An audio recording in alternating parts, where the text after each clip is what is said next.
Good morning. The occupation of the 4th Precinct is unsafe for everyone. It distracts from the large work of racial equity that we must do, and we stand here as a community to say that the occupation must end. At the 4th Precinct, fires are burning in the street. They're burning near flammables, fouling the air for everyone around, including the neighbors in the neighborhood. There are barricades on Plymouth Avenue made of pallets, made of lumber that can't be moved easily when needed, blocking our emergency vehicles, redirecting our emergency vehicles, and blocking our snowplows. There's been gun violence, the deplorable shooting that happened on Monday, but shots fired multiple nights at and near the precinct. There have been false medical calls, creating chaos and dismaying everyone. And outside agitators have come in with intentions of violence. They have thrown Molotov cocktails at our officers and at our precinct. There are near daily threats to burn the precinct, to kill our officers, and to hurt people, causing harm and fear that must end.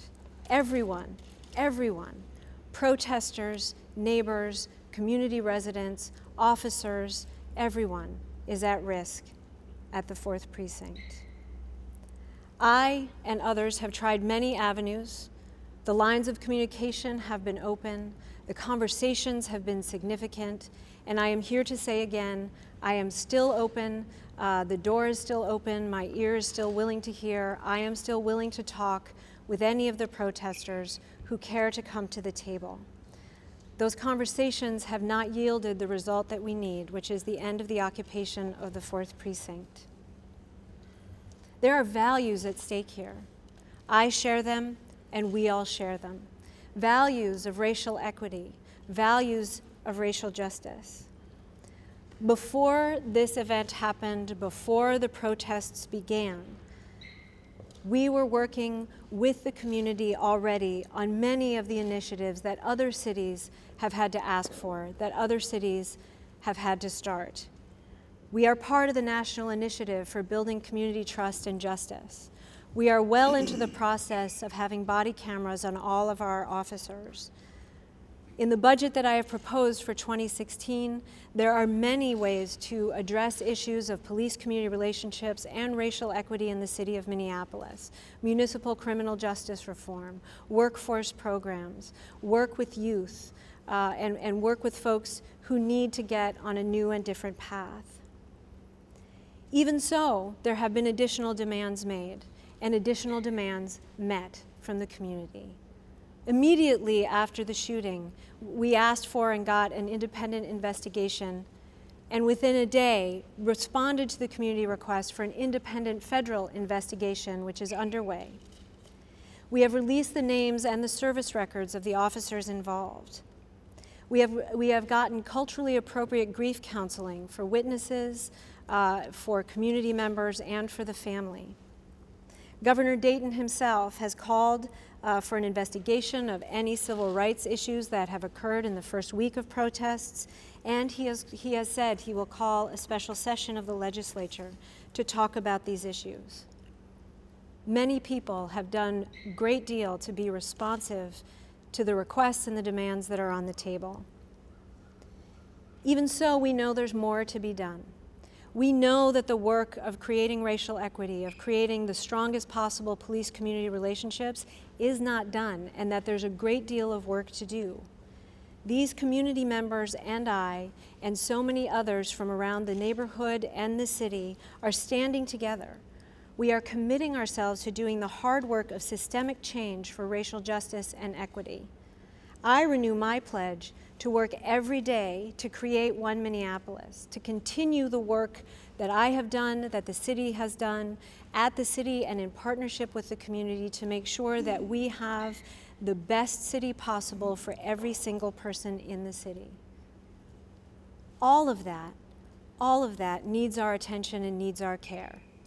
And the occupation at the precinct must end so that we can pivot to the work that needs doing citywide, community-wide, and nationwide so that we can achieve the kind of racial equity that we need as a city and as a people.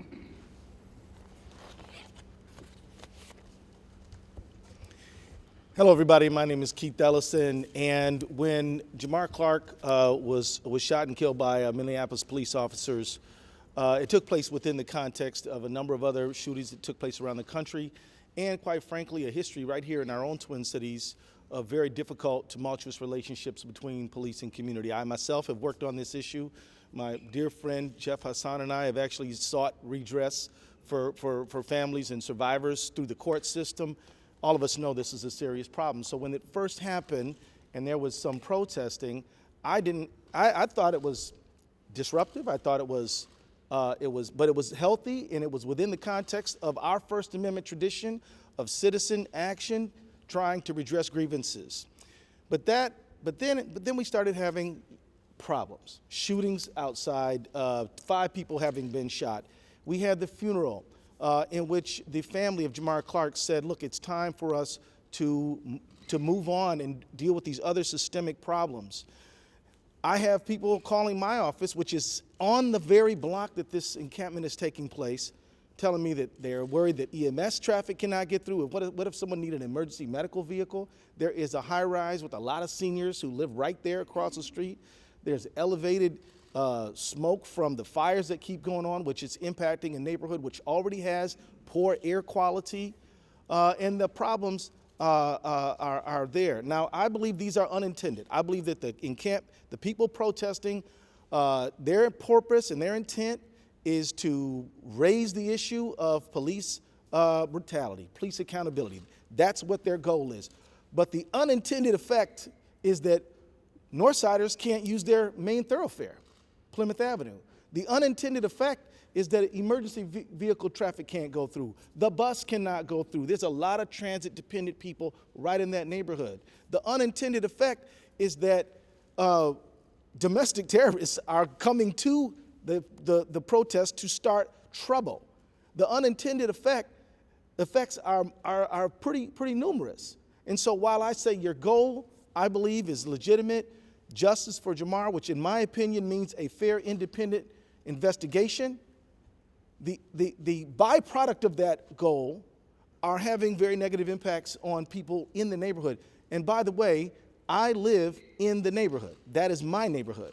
I am not driving to a suburb to come down there. I live within walking distance of there. My congressional office was there, and Jeff and I had a law office not less than a block from there. So this is all 4 of my children were raised there. And so my plea is this. I do not want to see Minneapolis police move the encampment out.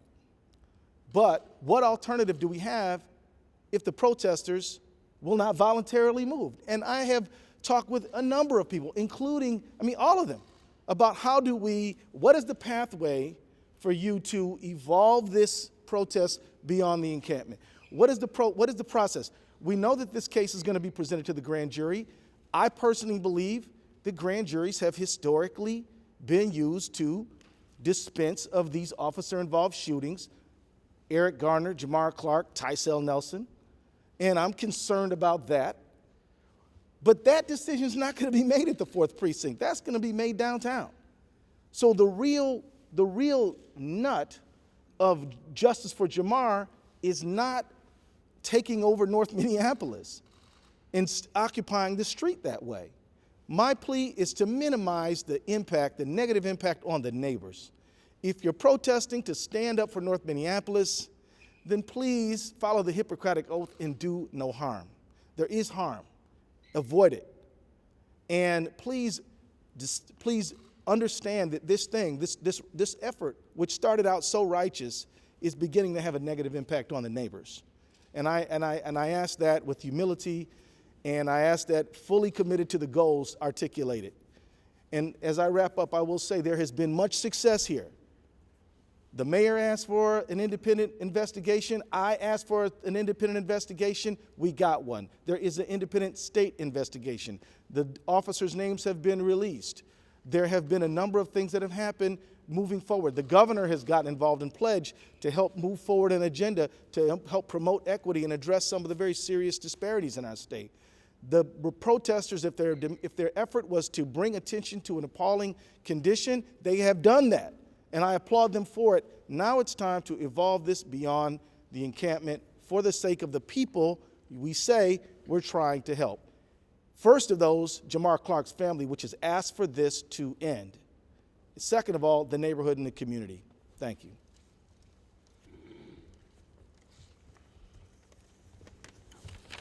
Good morning. I'm Stephen Belton, interim president and CEO of the Minneapolis Urban League.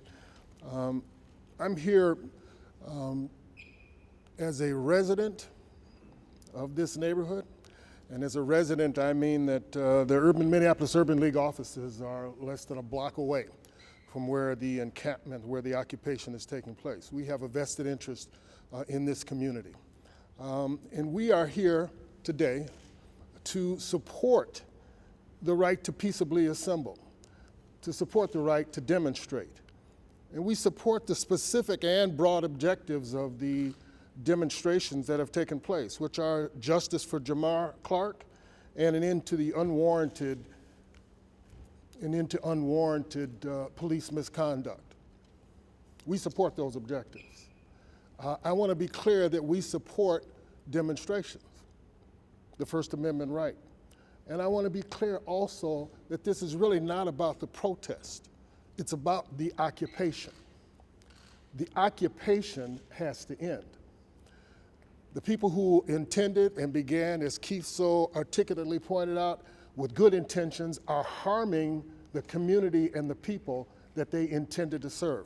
Perhaps they don't know that. Now you know. You're hurting the community. And so we're asking them to step back, to regroup, to pause, and take yes for an answer. You've had a bunch of yeses. You've had yeses that have been listed here already, so I won't go over them again. But all of your objectives, with the exception of one, have been met. So take yes for an answer. And that one objective, frankly, I don't believe you want it anyway. If the police were to release the tapes, first of all, they'd be violating law. The Minnesota data practices law prohibits them from releasing the tapes before the investigation is over. But more importantly, I believe if they were to release the tapes now, all you're doing is giving a script to people both in the community who witnessed it, but also giving a script to the police who committed this, who shot Jamar. Why do that? Allow the process to go forward. Take yes for an answer. It's important to remember that there are many individuals and many organizations that have supported this work, who have been part of the protests. The Minneapolis Urban League is one of them. We have marched, we've protested, we have made our concerns known, we continue to make our concerns known. We have been in constant dialogue with the mayor, the governor, and with many others who are stakeholders in this community. But we are also positioned to have heard from the community, and the community has said enough is enough. Imagine, if you will, France Avenue being barricaded, turned into a no-end, dead-end street, or University Avenue, or Lake Street, or any main thoroughfare through your community. Imagine it being taken control of and barricaded. And I don't mean just, a few lines drawn in the road. I mean heaps of firewood and wooden pallets and people standing, blocking individuals from going to their jobs and going to their homes and having access to the goods and services that they need to live. Imagine that in Linden Hills. And yet for 2 weeks now, in North Minneapolis, on Plymouth Avenue, the main thoroughfare through that community, we have endured barricades, all for the sake of objectives that have already been met. And so we're asking, take yes for an answer. Please go. And we're not saying end the protests. We will be with you, continuing to draw attention to police misconduct, continuing to draw attention to racial inequities, continuing to make our voices heard and our points made. We're just not going to hold the community hostage any longer. And we're asking that you respect the community and the people that you have said you are here to serve. Take yes for an answer, please.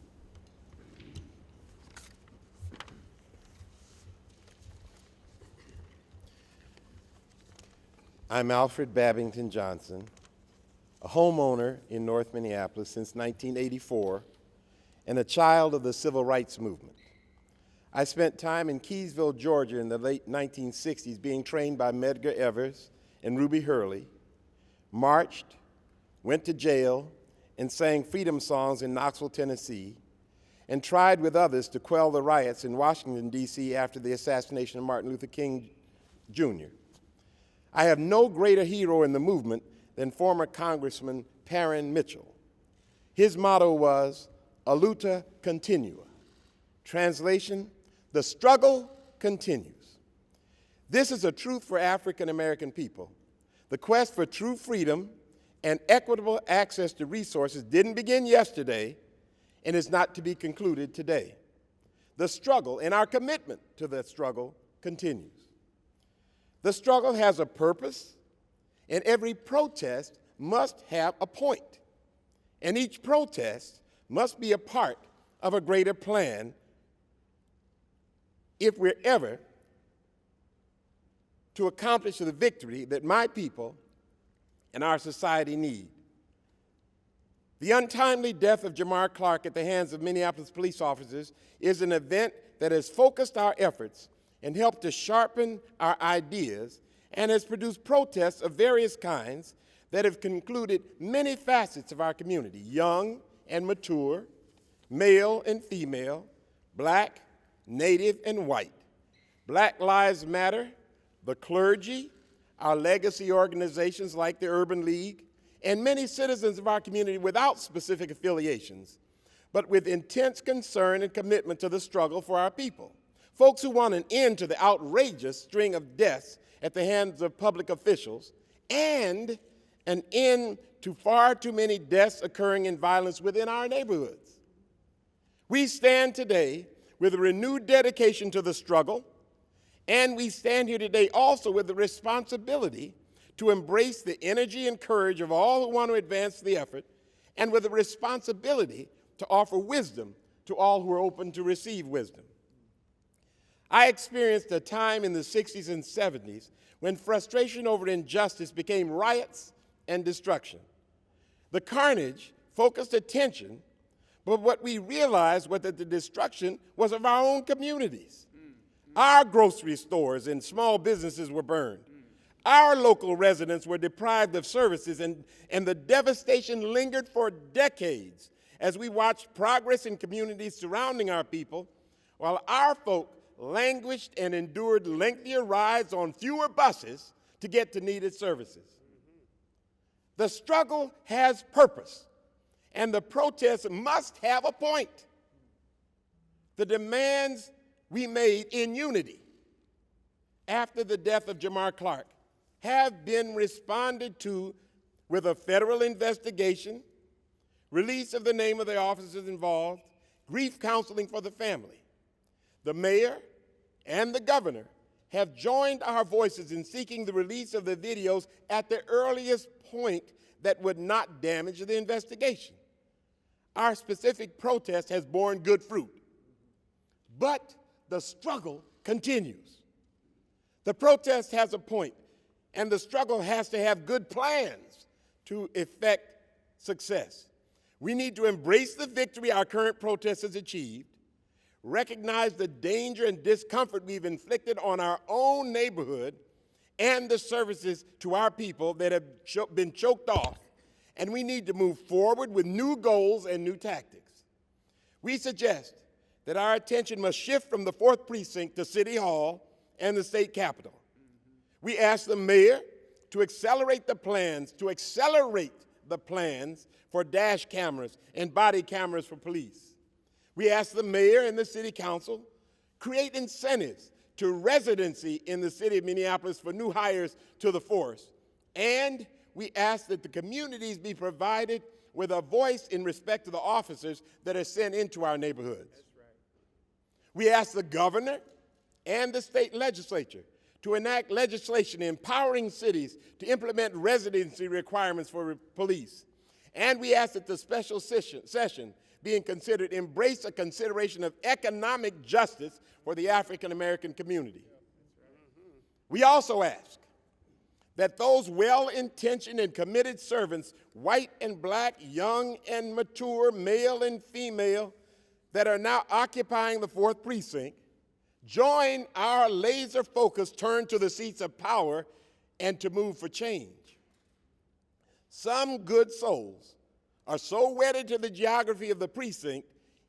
If you're such souls, we ask that you no longer impede the services of our neighborhood, but accept the offers to move to the open spaces across the corner, across the street from the precinct, or the open space on Penn and Plymouth, and conduct peaceful protests there.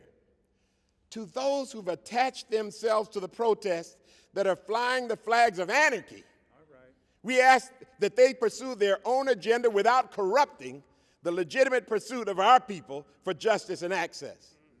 The struggle continues, and we must continue the struggle.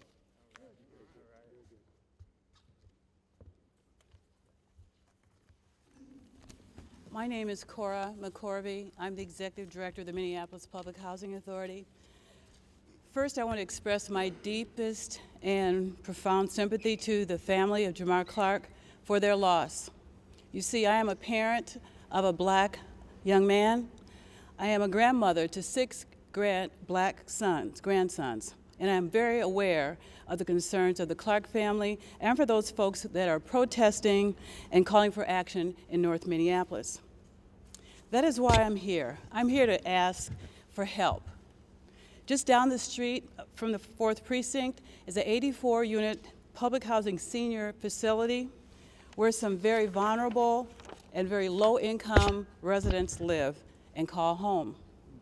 Many of these residents suffer from a wide array of health ailments, including respiratory disorders, other serious ailments, and the campfires have exacerbated the health, I believe, of our residents. Our residents often need the services of 9/11, and the blockage of the streets can delay the help that these residents so desperately need. All the residents, as I said, are frail and they're elderly. The atmosphere surrounding our building and these protests are bringing an uneasiness, a tense, a stress, whether it's perceived or real, to these elders that are just trying to live their lives and be peaceful. The Public Housing Authority had to increase its security expenses for that building for obvious reasons. I agree that Black Lives Matter, and as most of our residents are people of color and black, I am asking that you take into consideration the lives of those most vulnerable residents that live at the high-rise building, the seniors, and move your encampment immediately. Thank you.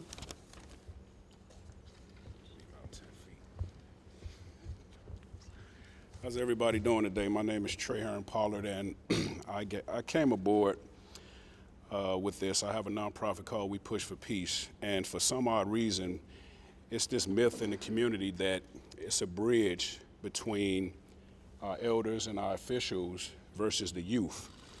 I speak to the youth on a daily basis, and we have a lot of community activities where we engage our youth.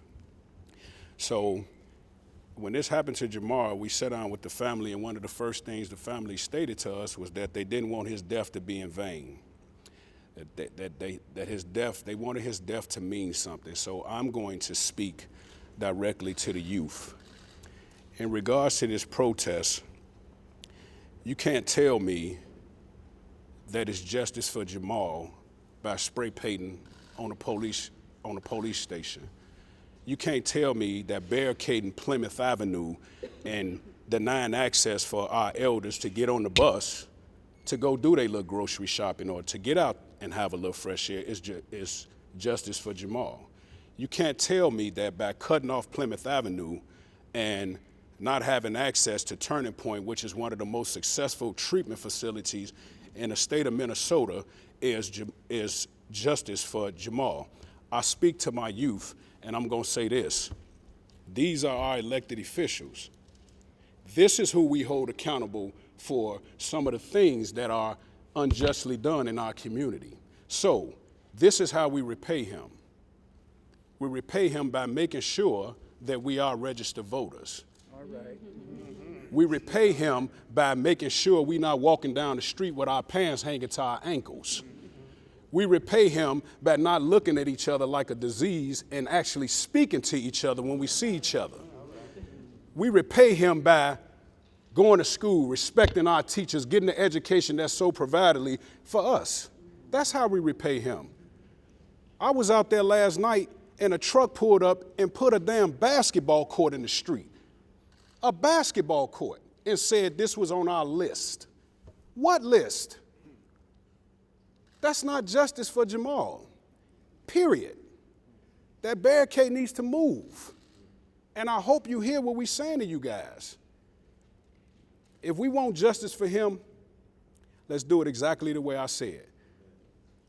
Let's pull our pants up. Let's get our education. Let's talk to each other. Let's speak to each other. I have nothing against Black Lives Matter.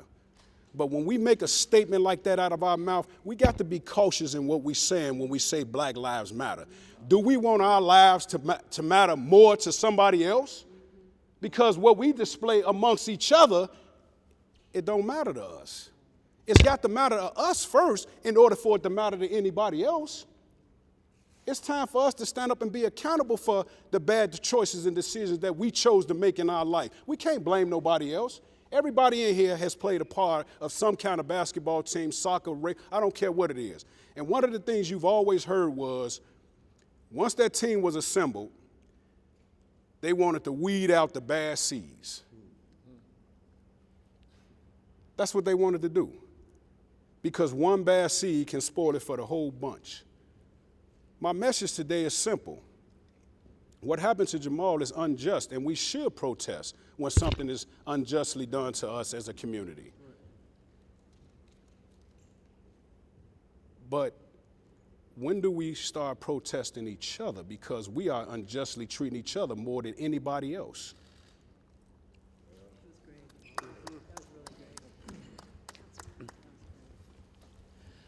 Good morning. My name is Belong Yang. I represent the 5th Ward, which is the area surrounding the 4th Precinct. And I guess I'm also a resident of the 4th Precinct. The 4th Precinct includes the parts of the 7th Ward, all of the 5th Ward, and all of the 4th Ward. And, you know, I think from my end, we just see the sorts of inconveniences that are tough for a lot of residents who live around the area. You know, not having access to Plymouth Avenue, not being able to go all the way through. I mean, just, you know, within the last couple of weeks, I mean, a lot of helicopter noise from, you know, I mean, the press, from everybody else as well. And it just has been tough for people to, you know, go to work, do the daily things that they do, and it's been difficult for folks. And so, you know, for myself, just getting these phone calls just makes me wonder, you know, when is this going to end? And, you know, I think for myself, you know, at some points, I mean, the demands, many of them have been met. Some of them just can't be met. And for the most part, it's just time for folks to go home. And so I just, you know, would encourage folks to go home to your families. It's getting cold. You know, this struggle is real, and this struggle will continue, but we're going to make some progress on these struggles. So thank you. My name is Barbara Johnson, Minneapolis City Council President, and I represent part of North Minneapolis. I just really want to speak about the facilities that are on Plymouth Avenue and what an important arterial it is in our community. First of all, our senior citizen high-rise, Rainbow Terrace. As Ms. McCorvey said, the people that live there are frail, vulnerable. Many, many people have pulmonary issues. We have the highest asthma rates in North Minneapolis of any zip code in the state of Minnesota. Those fires are exacerbating children's challenges that they experience in the townhomes that line Plymouth Avenue to the west of, to the east of the precinct. North Point, our only health center, is on Plymouth Avenue. Thousands of people come to North Point for medical care. UROC, the University of Minnesota Research Center, Research and Outreach Center, beautiful facility in our community on Plymouth Avenue, next door to the precinct. People are lacking access to these great facilities that exist in our community, and we need to end that. We, as city officials, have been responsive to, and I appreciate the mayor's work on responding quickly to the demands of people to investigate this away from our police department. That has been our responsibility, and we have done that. But we also have a responsibility as a city to maintain order in our city, and having an arterial street in the middle of a challenged community closed down does not improve public safety, does not improve the lives of our residents that live adjacent. And it is an inconvenience that would not happen in any other part of the city. It would not be tolerated anywhere else. And so it can't be tolerated here. Thank you.